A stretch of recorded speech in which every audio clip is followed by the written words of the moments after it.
जय श्री राधे कृष्ण। आप सभी का हमारे YouTube चैनल पे बहुत बहुत स्वागत है।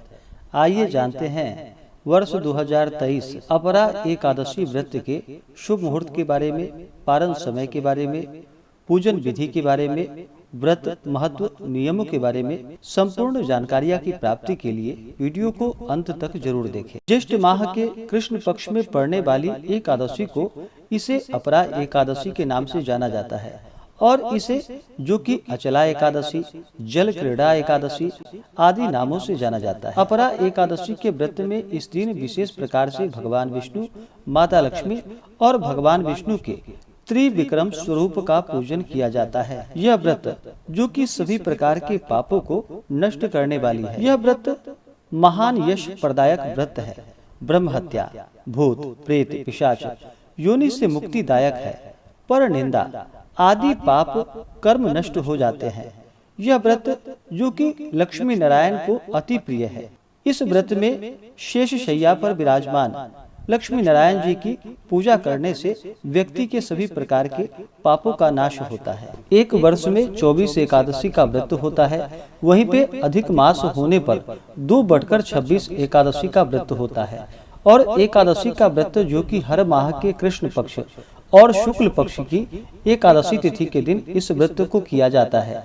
इसे एकादशी या 11 व्रत के नाम से जाना जाता है और हर एकादशी व्रत का अपना अपना विशेष महत्व माना गया है। इसी प्रकार से ज्येष्ठ माह के कृष्ण पक्ष में पड़ने वाली अपरा एकादशी व्रत का अपना विशेष महत्व है। धर्म शास्त्रों के अनुसार अपरा एकादशी व्रत करने से गर्भपात, ब्रह्म हत्या, राक्षस योनि, झूठ, बुराई व अन्य पापों से मुक्ति प्राप्त होती है।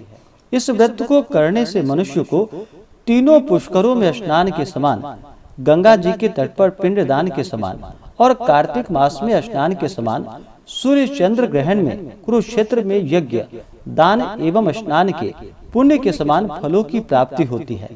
जो व्यक्ति पूरे विधि विधान से अपरा एकादशी का व्रत करता है उसे सौभाग्य की प्राप्ति होती है, पापों से मुक्ति, मृत्यु के बाद फिर भगवान विष्णु के धाम की प्राप्ति होती है। जो भी एकादशी का व्रत करते हैं उन्हें एकादशी व्रत के लिए जो कि दशमी के दिन से ही व्रत में नियमों का पालन करना चाहिए। दशमी तिथि के दिन जो कि सूर्यास्त होने से पहले ही भोजन ग्रहण कर लेनी चाहिए। उसके बाद अपने दांतों को अच्छे प्रकार से साफ कर लेनी चाहिए। दांतों में कोई भी अन्न का रेशा न होने पाए, इस बात का ध्यान रखें। और दशमी तिथि, एकादशी तिथि, द्वादशी तिथि इन 3 दिनों तक जो कि तामसिक वस्तुओं का प्रयोग बिल्कुल भी नहीं करना चाहिए। मांस, मदिरा, लहसुन, प्याज आदि का प्रयोग बिल्कुल भी ना करें। शुद्ध और सात्विकता का पालन करते हुए, ब्रह्मचर्य का पालन करते हुए व्रत को धारण करना चाहिए। दशमी तिथि की रात्रि जो कि एकादशी व्रत का स्मरण करते हुए, भगवान विष्णु के नाम का स्मरण करते हुए सोना चाहिए। और एकादशी तिथि के दिन जो कि सुबह ब्रह्म मुहूर्त में उठ करके नित्य क्रियाओं से निवृत्त हो करके गंगा नदी में या घर के नहाने के पानी में ही थोड़ा सा गंगा जल मिला करके स्नान करना चाहिए। शुद्ध वस्त्र धारण करके व्रत का संकल्प लेना चाहिए। भगवान विष्णु से प्रार्थना करनी चाहिए कि हे भगवान विष्णु, आज मैं अपरा एकादशी का व्रत करने जा रहा हूँ या करने जा रही हूँ।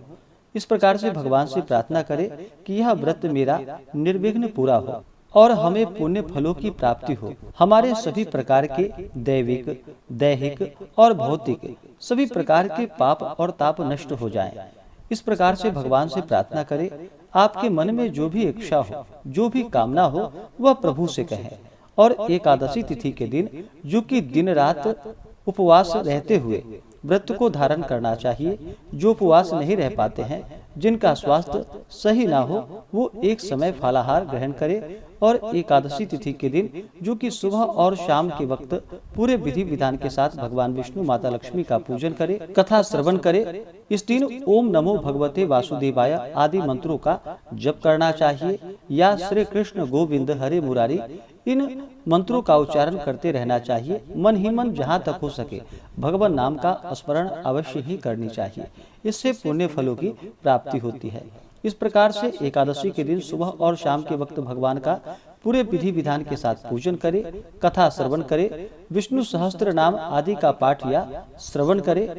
एकादशी की रात्रि जागरण करते हुए समय को व्यतीत करना चाहिए और द्वादशी तिथि के दिन जाकर के फिर सुबह उठ करके नित्य क्रियाओं से निवृत्त होकर के स्नान करके शुद्ध वस्त्र धारण करे और फिर भगवान का पूजन कर ले, उनकी आरती करे। इसके बाद फिर ब्राह्मणों को भोजन करवाएं, ब्राह्मणों को दान और दक्षिणा दे और फिर समय के अनुसार व्रत का पारण करना चाहिए। तो आइए जानते हैं अपरा एकादशी व्रत के शुभ मुहूर्त के बारे में। इस बार ज्येष्ठ मास कृष्ण पक्ष एकादशी तिथि प्रारंभ समय जो कि 14 मई 2023 दिन रविवार रात्रि 2:47 और एकादशी तिथि की समाप्ति होगी जो कि 15 मई 2023 दिन सोमवार रात्रि 1:05 पे। तो हमें शुद्ध रूप से सूर्योदय व्यापनी समय के अनुसार जो प्राप्त हो रहा है एकादशी व्रत के लिए समय, वह समय 15 मई 2023 दिन सोमवार को प्राप्त हो रहा है। तो सभी इस दिन व्रत को धारण करेंगे और व्रत का पारण जो कि अगले दिन 16 मई 2023 दिन मंगलवार को व्रत का पारण किया जाएगा। एकादशी व्रत का जो पारण किया जाता है वह हरिवासर समाप्त होने के बाद करना चाहिए। हरिवासर का जो समय होता है वह समय द्वादशी तिथि का पहला चौथाई हिस्सा, यह समय हरिवासर का होता है। द्वादशी तिथि की जो समाप्ति है वह 16 मई को रात्रि 11:38 पे। तो व्रत का जो पारण किया जाएगा वह पारण 16 मई 2023 दिन मंगलवार को किया जाएगा। पारण का समय सुबह 6:47 से सुबह 8:13 तक व्रत का पारण किया जाएगा। अपरा एकादशी व्रत का पारण जो कि तिलेन पारणम यानी कि तिल से व्रत का पारण है, यह संभव ना हो पाए तो आप तुलसी दल या जल से व्रत का पारण करें, फल से व्रत का पारण करें। एकादशी तिथि के दिन जो राहु काल का समय होगा 15 मई को, वह समय सुबह 6:53 से सुबह 8:34 तक राहु काल का समय होगा। राहु काल समय के दौरान कोई भी शुभ कार्य या नया कार्य नहीं करना चाहिए, यह लाभकारी नहीं होता है, तो इस बात का ध्यान रखें। और 16 मई को जो राहु काल का समय होगा वह समय दोपहर 3:15 से शाम 4:55 तक राहु काल का समय होगा। योग जो कि विषकुंभ योग रात्रि 1:28 तक। नक्षत्र जो कि पूर्वा भाद्रपद नक्षत्र सुबह 9:08 तक। उसके बाद उत्तरा भाद्रपद नक्षत्र। जो भी एकादशी का व्रत करते हैं उन्हें एकादशी व्रत के दौरान जो कि नियमों का पालन करना चाहिए। व्रत के दौरान व्रत धारक को किसी के ऊपर क्रोध नहीं करनी चाहिए। अपने मन में किसी के प्रति ईर्ष्या या द्वेष का भाव नहीं लाना चाहिए। ब्रह्मचर्य का पालन करना चाहिए। भगवत चरण में अपना मन लगाना चाहिए। एकादशी तिथि के दिन चावल ग्रहण नहीं करनी चाहिए। एकादशी तिथि के दिन चावल ग्रहण करने से जो कि रेंगने वाले जीवों के रूप में जन्म लेना पड़ता है, तो एकादशी के दिन चावल ग्रहण नहीं करनी चाहिए। अपने से बड़ों का सदा ही आदर और सम्मान करना चाहिए। संपूर्ण दिन व रात्रि जो कि शुद्ध आचार विचार वाले मनुष्यों के साथ ही व्यतीत करनी चाहिए। अच्छी संगति, अच्छे विचार, अच्छा ही वातावरण होना आवश्यक है। झूठे कपटी, व्याभिचारी, मांस, मदिरा, पान आदि करना अथवा ऐसों की संगति इस दिन निषिद्ध मानी गई है। यह सब नहीं करना चाहिए। जहाँ तक हो ऐसे लोगों से बचना चाहिए। ऐसे लोग जो कि समाज के लिए कलंक होते हैं। यह लोग ओला की संज्ञा में आते हैं। जैसे ओला दूसरों का अहित करने के पश्चात स्वयं भी गल जाता है, उसी प्रकार ऐसे लोग भी दूसरों को नष्ट कर स्वयं भी पतन के गर्त में चले जाते हैं। उपासना वाले दिन जिस दिन व्रत करना हो, शास्त्रों के अनुसार उस दिन शयन नहीं करनी चाहिए। खास करके तो दिन में शयन ना ही करे, दिन में ना सोए, रात्रि में भी नहीं सोनी चाहिए। जागरण करना चाहिए जहाँ तक बन सके। व्रत धारक को जो कि दशमी के दिन कांसे के बर्तन में भोजन नहीं करनी चाहिए। शुद्ध शाकाहारी भोजन करना चाहिए।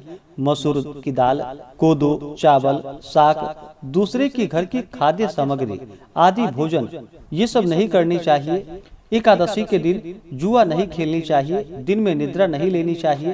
तांबूल, दातुन, परनिंदा, चुगली, चोरी, हिंसा तथा किसी भी जीव को इस दिन नहीं सताना चाहिए।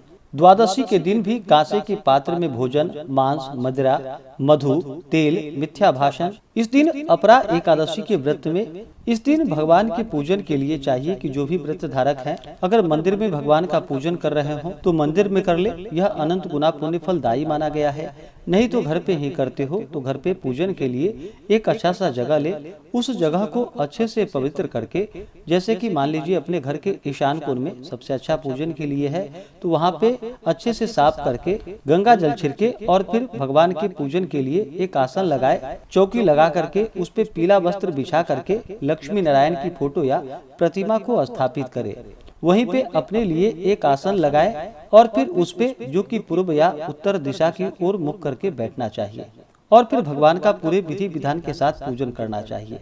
किसी भी प्रकार के पूजन में सबसे पहले भगवान गणेश जी का पूजन किया जाता है, तो पहले भगवान गणेश जी का पूजन कर ले, उनसे प्रार्थना करे कि यह व्रत मेरा निर्विघ्न पूरा हो। भगवान गणेश का पूजन करने के बाद फिर कलश देवता का पूजन करना चाहिए। कलश में जो कि तीर्थों का, वरुण आदि देवताओं का आवाहन करना चाहिए। कलश पूजन होने के बाद फिर नवग्रह, इंद्रादि, 10 दिक्पाल देवताओं का पूजन करना चाहिए। दिन में पूजन हो तो सूर्यादि पंच देवता का पूजन करना चाहिए। रात्रि में पूजन हो तो गणपत्यादि पंच देवता का पूजन करना चाहिए। उसके बाद फिर भगवान विष्णु और माता लक्ष्मी का पूजन करे। इस दिन भगवान विष्णु का जो कि जल से अभिषेक करे, पंचामृत से अभिषेक करे, शुद्ध गंगा जल से भगवान का अभिषेक करे। भगवान विष्णु को पीला वस्त्र चढ़ाए। उसके बाद फिर यज्ञोपवीत अर्पित करे, पीला चंदन अर्पित करे, पीला पुष्प चढ़ाएं। भगवान विष्णु को जो कि तुलसी दल अति प्रिय होता है, तो इन्हें तुलसी दल अवश्य ही चढ़ाएं। भगवान को तुलसी के बिना इनका पूजन पूर्ण नहीं माना जाता है, तो तुलसी दल भगवान को अवश्य ही अर्पित करे। उसके बाद फिर काले तिल भगवान विष्णु को चढ़ाएं। काले तिल ना हो तो सफेद तिल अर्पित करे। भगवान विष्णु को अक्षत नहीं चढ़ाया जाता है, तो इस बात का ध्यान रखें। अक्षत के जगह उन्हें काले तिल चढ़ाए जाते हैं। अक्षत चढ़ाने पर भगवान विष्णु क्रोधित होते हैं, तो अक्षत नहीं चढ़ाए, उसके जगह पे भगवान को काले तिल अर्पित करे। फिर धूप और दीप दिखाएं। अनेक प्रकार का नैवेद्य अपने श्रद्धा भक्ति भाव के साथ भगवान विष्णु को अर्पित करे। नैवेद्य में दूध से बने हुए वस्तु का भगवान को भोग लगाए। अभी के मौसम में मिलने वाले ऋतु फल आदि का भोग लगाए। विशेष करके भगवान विष्णु को इस दिन जो कि ककड़ी का भोग अवश्य ही लगानी चाहिए और इसे प्रसाद के रूप में ग्रहण भी करनी चाहिए। तो इस दिन भगवान को जहाँ तक हो सके नैवेद्य का भोग लगाए। उसके बाद फिर जल से आचमनी करवाएं। भगवान को नैवेद्य अर्पित करते हैं, भोजन कराते हैं, तो भोजन के बाद जल भी अवश्य ही देनी चाहिए। तो भगवान को जल से आचमनी करवाएं। द्रव्य दक्षिणा चढ़ाएं। मुख शुद्धि के लिए पान पत्र, सुपारी, लौंग, इलायची के साथ में अर्पित करें। इसी प्रकार से माता लक्ष्मी का पूजन करे। माता लक्ष्मी का जल से अभिषेक करे, पंचामृत से अभिषेक करे, शुद्ध गंगा जल से अभिषेक करे। माता को लाल वस्त्र चढ़ाएं, श्रृंगार की वस्तुएं अर्पित करे। उसके बाद अक्षत, चंदन, पुष्पों की माला अर्पित करे। महिलाएं माता लक्ष्मी को सिंदूर चढ़ाएं और पुरुष माता लक्ष्मी को रोली अर्पित करे। फिर धूप और दीप दिखाएं। अनेक प्रकार का नैवेद्य अपने श्रद्धा भक्ति भाव के साथ में अर्पित करे। जल से आचमनी करवाएं। द्रव्य दक्षिणा चढ़ाएं। मुख शुद्धि के लिए पान पत्र, सुपारी, लौंग, इलायची के साथ में अर्पित करे। इसके बाद फिर अपरा एकादशी व्रत, महात्म्य कथा आदि का श्रवण करे, आरती करे। इस प्रकार से भगवान का पूजन करते हैं तो भगवान विष्णु अपने भक्तों के सभी प्रकार के पाप और ताप को नष्ट कर देते हैं तथा सुख और समृद्धि का आशीर्वाद प्रदान करते हैं। तो आशा करता हूँ कि यह जानकारी आपको अच्छा लगा हो। ऐसे ही ज्ञानवर्धक जानकारियाँ प्राप्त करने के लिए हमारे इस चैनल पे अगर आप नए हैं तो चैनल को लाल बटन दबा करके सब्सक्राइब करें, साथ में बेल आइकन घंटी को दबाएं ताकि मेरे वीडियो का नोटिफिकेशन आपको समय से मिलता रहे। वीडियो को लाइक करें, शेयर करें। सुखी रहें और स्वस्थ रहें। जय श्री राधे कृष्ण। धन्यवाद।